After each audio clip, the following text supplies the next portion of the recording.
Cade Cunningham is the truth, and his ability to create shots for himself and others is the reason why the Detroit Pistons will be a top team in the East this season.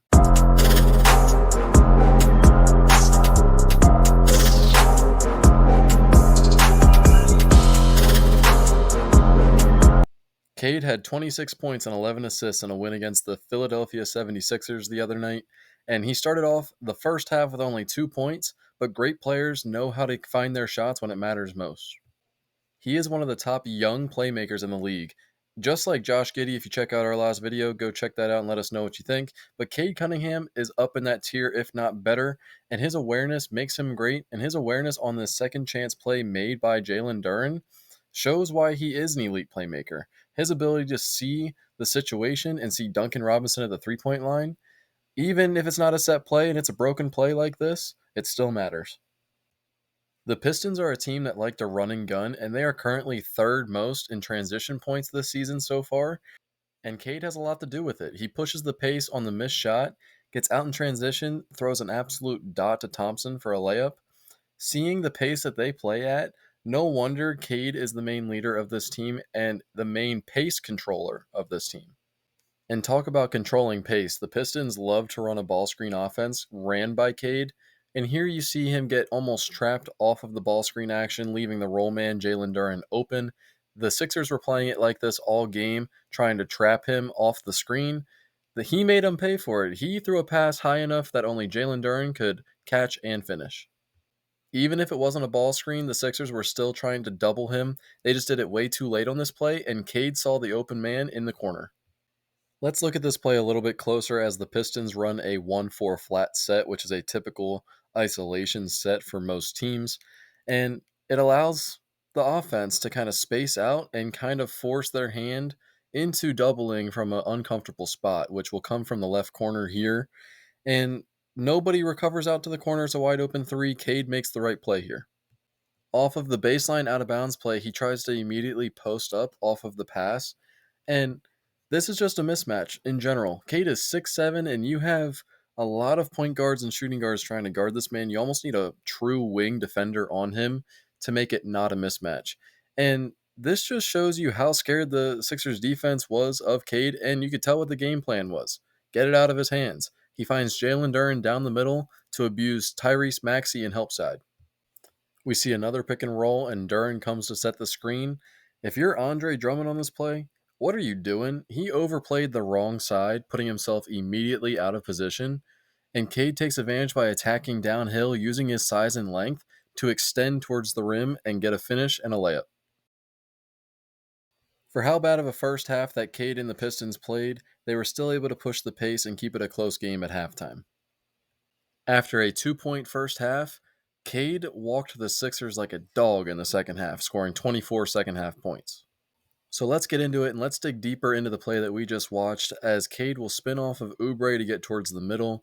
Duren will cut through to create more space for him to work, and you'll see where the double team is about to come from. It comes from Watford in the middle, and he sees this ahead of time, and knowing the space that he has on the baseline away from that double team, he goes away from the double team with a spin jumper and shoots right over the top and gets the bucket. When pushing the ball up the floor as fast as possible, you can actually create advantages for your team and create different number advantages for your team. And here we see a 3-on-2 created by this, and the defenders will eventually splay out to these corners, leaving Cade an easy layup, or I shouldn't really say easy layup at the rim, but he splits the defenders using his length to finish at the rim. I really do think the Sixers and maybe even a little bit of the refs pissed off the wrong guy in the third quarter, being Cade, because he was not having it and he was not about to have another 2-point half. I'll tell you that much. And here's where the momentum swung to the Pistons because there was a great defensive play made by him here. And he's not known for his defense, but he got an easy opportunity for his teammates to run out in transition. Duncan Robinson hits the three.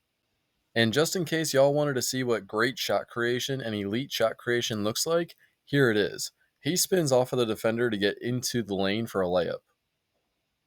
And to cap off what was a 17-point third quarter for Cade, this is a crazy and contested step back three. The Sixers continued their game plan of trapping off the ball screen, which allowed for the same read off the ball screen that we've been seeing all throughout this video.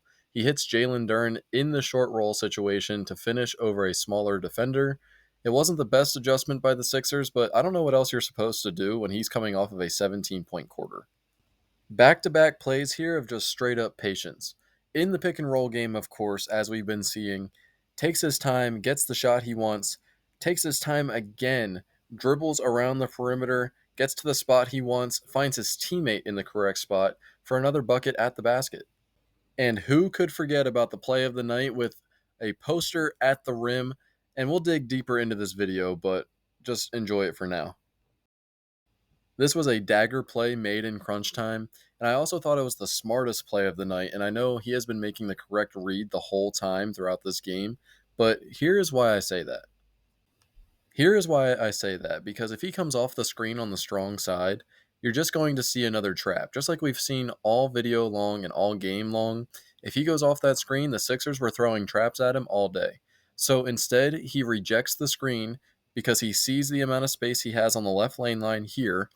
So he takes that space and creates downhill for himself in a late game scenario where he should have the ball in his hands.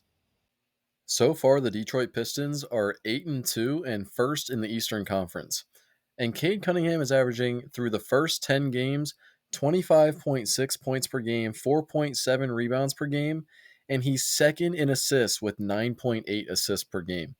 He is on the rise, and everybody thought he was capped off after last year and last year's run. He's still getting better, and he is probably a top 5 point guard in the league at this moment in time.